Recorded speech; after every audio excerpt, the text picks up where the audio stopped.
perhaps 1/3 of the occurrences and not half. And also as an artist, I know that the rule of asymmetry or the rule of thirds, some of you might be familiar with that, applies. So this really makes sense to me. We're electrical beings with positive and negative poles. One makes room for the other, and I've touched the depths of hell. Therefore, I should be able to touch greater heights of heaven. I noticed looking back on my life long ago that the bad experiences are outweighed by the good. Just as the bad people are outweighed by the kindness of humanity. I likened it in my head to a candle. The shadows cannot consume the flame, but the flames can consume the shadows. In my research recently, especially in that self-reflection I talked about in the creative process for my sculpture Broken, I took the adverse childhood experience test and I scored a 9 out of 10. This is how the system would see me if it focused only on the darkness. To them, I'm a suicide risk, at risk of drug addiction, obesity, cancer, domestic violence, depression, anxiety, the list goes on. But it misses the light. It misses the strength that was built in me by my grandparents. It misses the joy I found in imagination and storytelling, the wisdom and intelligence I gained from a young age, able to memorize long verses of poetry and recite them for my grandparents' friends. It misses the way I was able to read at an adult level before I was 10, the lessons I took on board from those adverse experiences even as a child, the shadows I can now use to breathe life into my art practice, that I can use to relate to others and share ways forward instead of commiserating with them in the darkness.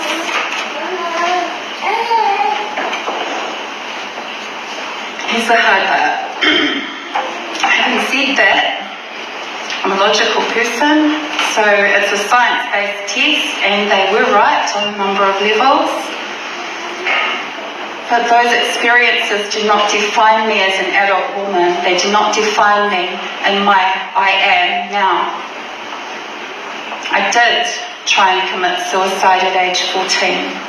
To this day, I don't know how I woke up from that overdose. And on the same day, when I hadn't told anybody, on the same day my mother collapsed completely randomly with a brain aneurysm, and they gave her a 5% chance of survival, but she pulled through on that, and I now share her care, and she's come through so well. She's such a beautiful woman, and there are definitely some form of guardian angels out there. Between the ages of 13 and 16, I was hospitalised multiple times for alcohol abuse. I was a heavy binge drinker. I think I was trying to drink myself to death when that didn't work. I had my first child at 16 years old and I dropped out of school. I was told that everything I wanted to be, that I'd lost all my opportunities, that I had lost my chance of being a makeup artist,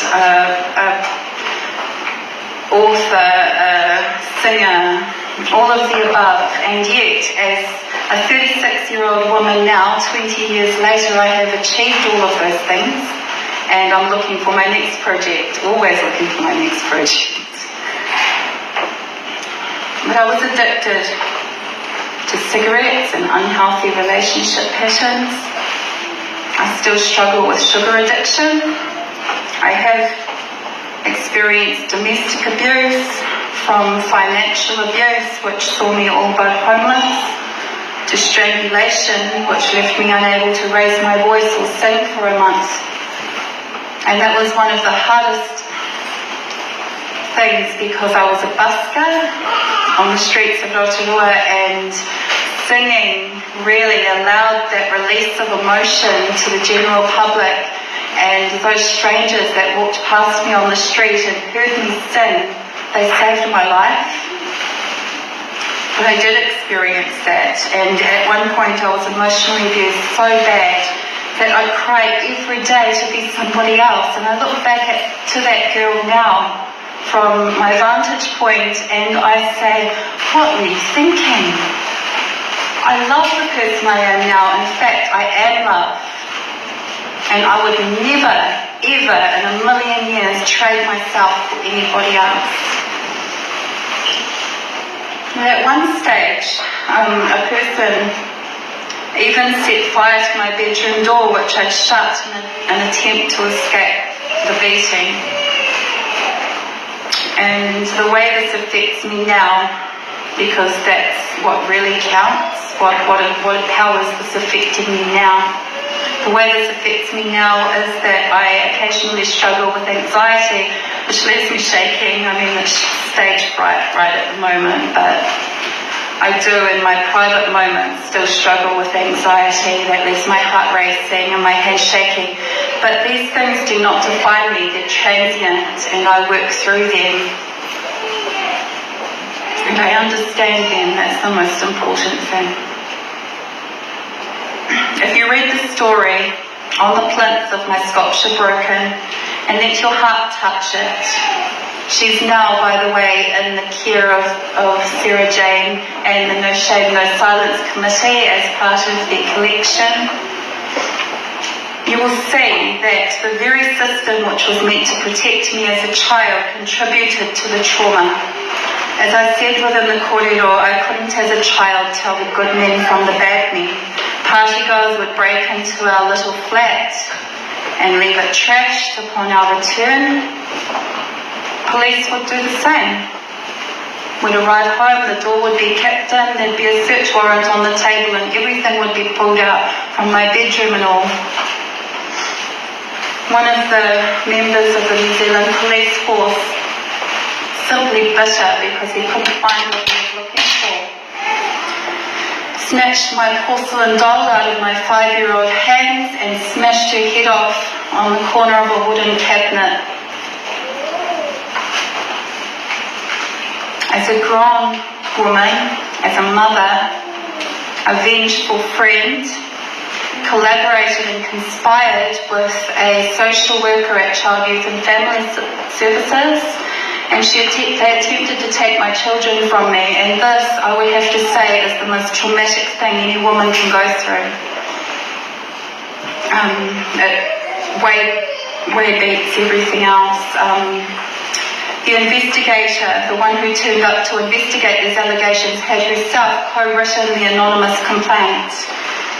And they were calling extended family members and talking about viability of placing my children in their care after the first visit, while I was still going, what's happening here? There's nothing to be concerned about. I'm cooperating. I'm being open as I am right now. I was being as open as I possibly could. I had great family support. What's going on? But I launched my own investigation, and it turned out that their code of ethics says that removing the children is a last resort. They're not even supposed to talk about it until it has reached past the point of a family group conference. It's a last resort. But this is how corrupt our system is. And they backed off. They were scared of the paperwork, and I could have taken it further. But even as the strong woman that I am, it brought me nearly to nervous breakdown point. I didn't tell them that, I guess I have now, but it brought me nearly to nervous breakdown point, and I was just happy to have it gone. So I didn't pursue it further as I should have, because there are far less strong women than I am, and within the system these women are being brought to that nervous breakdown point, having their children taken off them, and then fighting and perhaps not getting them back until they can prove that they're not broken, when to the very system that broke them. In addition to my abusive experiences, I've also seen the flip side. I've seen good men, my friends, my family, good fathers, also victimized by the system to the point they too are broken. And Look at the New Zealand suicide statistics. 75% of all successes are male, and as a mother of boys, this also terrifies me. I believe that violence and discord in our world is a symptom of rot and disconnection, isolation. We've stepped too far away from community and the power of intergenerational knowledge and wisdom keepers. We need each other, people. We need each other. The system becomes more and more impersonal, tailored to demographics and stereotypes, streamlining, profit markers. Meanwhile, this blanket method misses completely the data and all the personal details between, the things that make us human, the things that connect us, heart to heart, kanohi ki te kanohi, or face to face. An answer has already risen. No more waiting for a revolution. It's here, and it's quietly doing the work largely under the radar. We are the answer. Platforms like No Shame, No Silence are the answer. Humans all over the world have taken the matters at grassroots level into their own hands, operating outside government funding, outside the rules and regulations of strict non-profits, and filling needs where they're needed most.